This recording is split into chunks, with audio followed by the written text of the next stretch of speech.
Hello friends, welcome back to my channel Simna's food world. അപ്പോഴത്തെ ഇന്ന് ഞാൻ വന്നിട്ടുള്ളത് നമുക്ക് വളരെ എളുപ്പത്തിൽ, അതായത് ഒരു 7-8 മിനിറ്റ് കൊണ്ടൊക്കെ ചോറ്, അതുപോലെ ചപ്പാത്തി, പൊറോട്ട, നെയ്പത്തിരി, പുട്ട് എല്ലാത്തിൻ്റെ കൂടെ നല്ലൊരു കോമ്പിനേഷനായ റെഡിയാക്കി എടുക്കാൻ പറ്റിയ നല്ലൊരു ഈസി ആയിട്ടുള്ള മുട്ടക്കറി ആയിട്ടാണ്.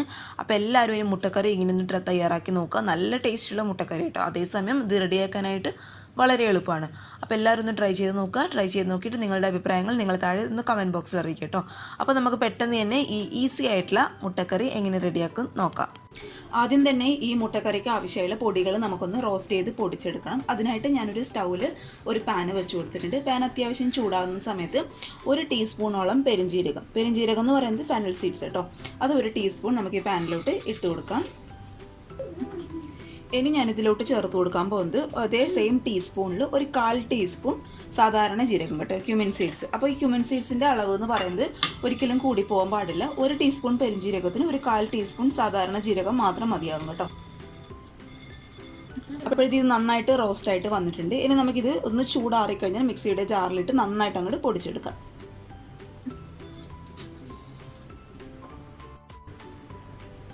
അപ്പോഴത്തെ ഇത് ഞാൻ നന്നായിട്ട് പൊടിച്ചെടുത്തിട്ടുണ്ട്. ഈ ഒരു ക്വാണ്ടിറ്റിയിൽ മാത്രം മതി കേട്ടോ, കാരണം ഞാൻ കുറച്ച് കറി മാത്രമേ ഉണ്ടാക്കുന്നുള്ളൂ. അത് നമുക്ക് അടച്ച് മാറ്റി വയ്ക്കാം.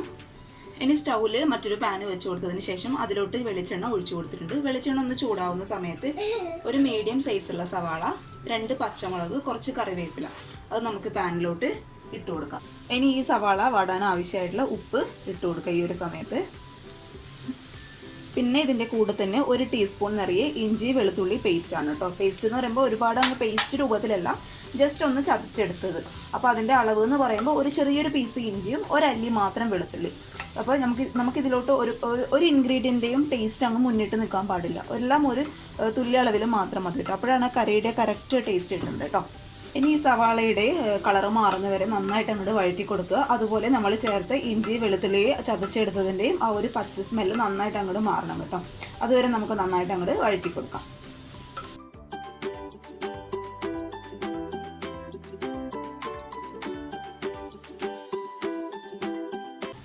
ഇത് നമ്മുടെ സവാളയുടെ കളറൊക്കെ അത്യാവശ്യം നന്നായിട്ട് മാറിയിട്ടുണ്ട്. ഈ ഒരു സമയത്ത് നമുക്കിതിനാവശ്യമായിട്ടുള്ള പൊടികൾ ചേർത്ത് കൊടുക്കാം കേട്ടോ.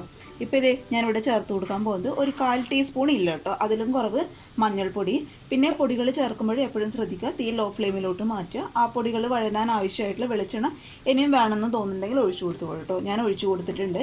അപ്പോൾ 1/4 ടീസ്പൂൺ മഞ്ഞൾപ്പൊടി ഇട്ട് കൊടുത്തിട്ടുണ്ട്.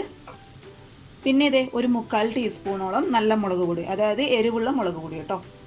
ഇനി ഞാൻ ഇതിലോട്ട് ചേർത്ത് കൊടുക്കാൻ പോകുന്നത് 1/2 ടീസ്പൂൺ കാശ്മീരി മുളക് പൊടി കേട്ടോ. ഇത് കയ്യിലുണ്ടെങ്കിൽ മാത്രം ചേർത്ത് കൊടുത്താൽ മതി. ഇത് ചേർക്കുമ്പോൾ നമ്മുടെ കറിക്ക് നല്ലൊരു കളർ കിട്ടും. അത് നമുക്ക് ഇതിലോട്ട് ചേർത്ത് കൊടുക്കാം. പിന്നെ ഇത് ഒരു 1/4 ടീസ്പൂൺ കുരുമുളക് പൊടി ഇതിലോട്ട് ചേർത്ത് കൊടുക്കുന്നുണ്ട്. പിന്നെ ഒരു 1.5 ടീസ്പൂൺ മല്ലിപ്പൊടി കേട്ടോ. 1.5 ടീസ്പൂൺ മാത്രം മതിയാകും. ഈ ഒരു അളവിലൊക്കെ കറി ഉണ്ടാക്കുകയാണെങ്കിൽ 1.5 ടീസ്പൂൺ മല്ലിപ്പൊടി ഞാൻ ഇതിലോട്ട് ചേർത്ത് കൊടുക്കുന്നുണ്ട്. ഇനി ഇതെല്ലാം കൂടി നന്നായിട്ട് അങ്ങോട്ട് വഴറ്റി കൊടുക്കുക. ഈ പൊടികളുടെ പച്ചമണം നന്നായിട്ട് അങ്ങോട്ട് മാറണം കേട്ടോ. അപ്പോൾ ഇത് പൊടികളുടെ പച്ചമണം മാറുന്നവരെ നന്നായിട്ട് അങ്ങോട്ട് വഴറ്റി കൊടുക്കുക.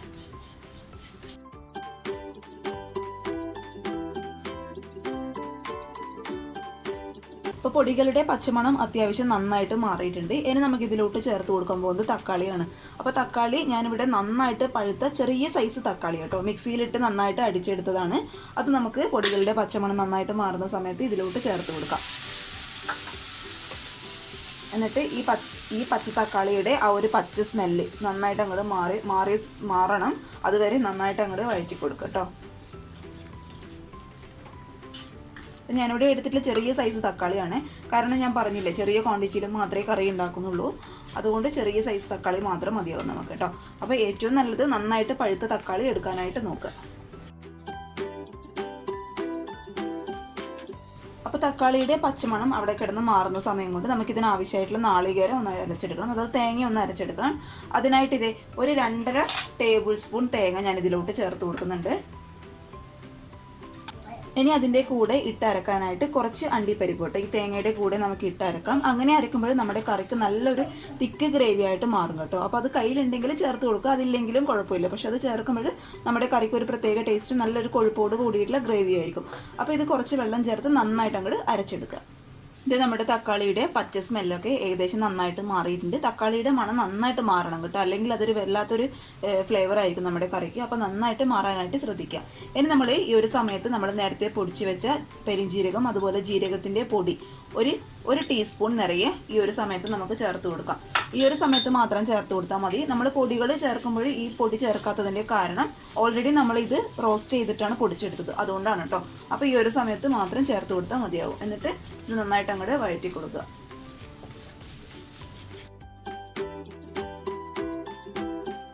ഇതിലോട്ട് ഒരു അരക്കപ്പ് നല്ല തിളച്ചുകൊണ്ടിരിക്കുന്ന വെള്ളം കേട്ടോ. ഒരിക്കലും പച്ചവെള്ളം ഒഴിക്കാൻ പാടില്ല, നന്നായിട്ട് തിളച്ച വെള്ളം മാത്രമേ ഒഴിക്കാൻ പാടുള്ളൂ. ഞാനിപ്പോൾ കെറ്റിൽ ചൂടാക്കിയിട്ടാണ് ഒഴിച്ചത് കേട്ടോ. അത് അത്രയും ഇമ്പോർട്ടൻ്റ് ആണ്. പച്ചവെള്ളം ചേർത്ത് കൊടുത്തു കഴിഞ്ഞാൽ, അതായത് തണുത്ത വെള്ളം ചേർത്ത് കൊടുത്തു കഴിഞ്ഞാൽ നമ്മുടെ കറിയുടെ ടേസ്റ്റ് ആകെ മൊത്തം മാറും. അപ്പോൾ നന്നായിട്ട് തിളച്ചുകൊണ്ടിരിക്കുന്ന വെള്ളം മാത്രം ചേർത്ത് കൊടുക്കുക. എന്നിട്ട് നന്നായിട്ട് അങ്ങോട്ട് ഇളക്കി കൊടുക്കുക. ഇനി നമ്മൾ ഒഴിച്ചു കൊടുത്ത വെള്ളം ഏകദേശം ഒന്ന് വറ്റി വരുമ്പോൾ നമ്മൾ നേരത്തെ അരച്ച് വെച്ച നമ്മുടെ തേങ്ങ അതുപോലെ അണ്ടിപ്പരിപ്പിൻ്റെ നന്നായിട്ട് അരച്ചെടുത്ത ഫൈൻ പേസ്റ്റ് കേട്ടോ, അത് നമുക്കിതിലോട്ട് ചേർത്ത് കൊടുക്കാം. ഇനി ഇതേ മിക്സിയുടെ ജാറിൽ കുറച്ച് തിളച്ചുകൊണ്ടിരിക്കുന്ന വെള്ളം ഞാൻ ഒഴിച്ചു കൊടുത്തിട്ടുണ്ട്, അത് നമുക്കിതിലോട്ട് ചേർത്ത് കൊടുക്കാം കേട്ടോ ഈ ഒരു സമയത്ത് തന്നെ. അപ്പോൾ എപ്പോഴും വെള്ളം ചേർക്കുമ്പോൾ ശ്രദ്ധിക്കുക, നന്നായിട്ട് തിളച്ച വെള്ളം മാത്രമേ ഉപയോഗിക്കാൻ പാടുള്ളൂ. ഇതെല്ലാം കൂടി നന്നായിട്ടൊന്ന് മിക്സ് ചെയ്ത് കൊടുക്കുക. ഇനി ഈ കറിക്ക് ആവശ്യമായിട്ടുള്ള ഉപ്പ് ഈ ഒരു സമയത്ത് തന്നെ നമുക്ക് ചേർത്ത് കൊടുക്കാം കേട്ടോ. ഇതേ നമ്മുടെ കറി പകുതി ഒന്ന് തിളച്ച് വരുന്ന സമയത്ത് നമുക്കിതിന് ആവശ്യമായിട്ടുള്ള മുട്ട ചേർത്ത് കൊടുക്കാം. ഞാനിപ്പോൾ 4 മുട്ട പുഴുങ്ങി എടുത്തിട്ടുണ്ട് കേട്ടോ, അത് നമുക്ക് ഇതിലോട്ട് ചേർത്ത് കൊടുക്കാം. പിന്നെ മുട്ട ചേർക്കുമ്പോൾ ഒരു കീറിയൊക്കെ ഇട്ട് ചേർത്ത് കൊടുക്കണം, അതായത് വരഞ്ഞ് ചേർത്ത് കൊടുക്കുകയാണെങ്കിൽ, മുട്ട ആഡ് ചെയ്ത് കൊടുക്കുകയാണെങ്കിൽ നമ്മുടെ ഗ്രേവിയൊക്കെ നന്നായിട്ട് മുട്ടേൻ്റെ ഉള്ളിലോട്ട് പിടിച്ചോളും. എന്നിട്ട് ഇതൊന്നും കൂടി നന്നായിട്ട് അങ്ങോട്ട് തിളപ്പിക്കുക. ഇനി ഈ ഒരു സമയത്ത് തന്നെ നമുക്ക് കുറച്ച് കറിവേപ്പില ഇതിൻ്റെ മുകളിലോട്ടായിട്ട് ഇട്ട് കൊടുക്കാം, ആ തിളയ്ക്കുന്ന സമയത്ത് തന്നെ കേട്ടോ. പിന്നെ നമ്മൾ നേരത്തെ പൊടിച്ച് വെച്ച പൊടി ബാക്കി ഉണ്ടായിരുന്നു. നേരത്തെ നമ്മൾ ഒരു ടീസ്പൂൺ മാത്രമാണ് ചേർത്ത് കൊടുത്തത്, ബാക്കി പൊടി കൂടി ഈ ഒരു സമയത്ത് ഇതിൻ്റെ മുകളിലോട്ട് ഇട്ട് കൊടുക്കുക. ഇനി ഇതിലോട്ട് ചേർത്ത് കൊടുക്കാൻ പോകുന്നത് ഈ ഒരു സമയത്ത് തന്നെ ഒരു 1/4 ടീസ്പൂൺ ഗരം മസാല കേട്ടോ. ഗരം മസാല ചേർക്കുമ്പോൾ ശ്രദ്ധിക്കുക, പൊടി പോകാൻ പാടില്ല. കാരണം ഓൾറെഡി നമ്മൾ ഇതിൽ പെരിഞ്ജീരകവും ജീരകമൊക്കെ പൊടിച്ചിട്ടുള്ള പൊടി ചേർത്ത് കൊടുത്തിട്ടുണ്ട്. അതുകൊണ്ട് ഗരം മസാല ചേർക്കുമ്പോഴും ഒന്ന് ശ്രദ്ധിച്ച് ചേർത്ത് കൊടുക്കുക കേട്ടോ. എന്നിട്ട് നന്നായിട്ട് അങ്ങോട്ട് മിക്സ് ചെയ്ത് കൊടുക്കുക.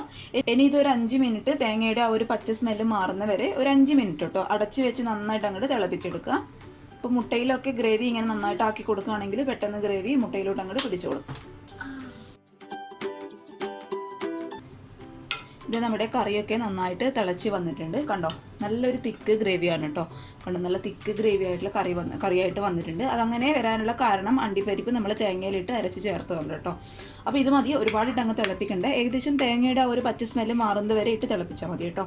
അപ്പോൾ എല്ലാവരും ചോറിനും ചപ്പാത്തിക്കും അതുപോലെ പൊറോട്ടയ്ക്ക് നെയ്പത്തിരിക്കൊക്കെ മാച്ചായ നല്ലൊരു കറിയാട്ടോ. അതുപോലെ നമുക്ക് എളുപ്പത്തിൽ റെഡിയാക്കി എടുക്കാൻ പറ്റിയ നല്ലൊരു കറി കൂടിയാണ്. അപ്പോൾ എല്ലാവരും ഒന്ന് ഇങ്ങനെയൊന്ന് ട്രൈ ചെയ്ത് നോക്കുക. ട്രൈ ചെയ്ത് നോക്കിയിട്ട് നിങ്ങളുടെ കമൻസൊക്കെ കമൻറ്റ് ബോക്സിൽ അറിയിക്കുക.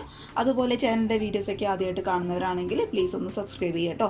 അപ്പോൾ അടുത്തൊരു നല്ല വീഡിയോ ആയിട്ട് കാണും വരെ thank you for watching സിംനാസ് food world. Bye bye.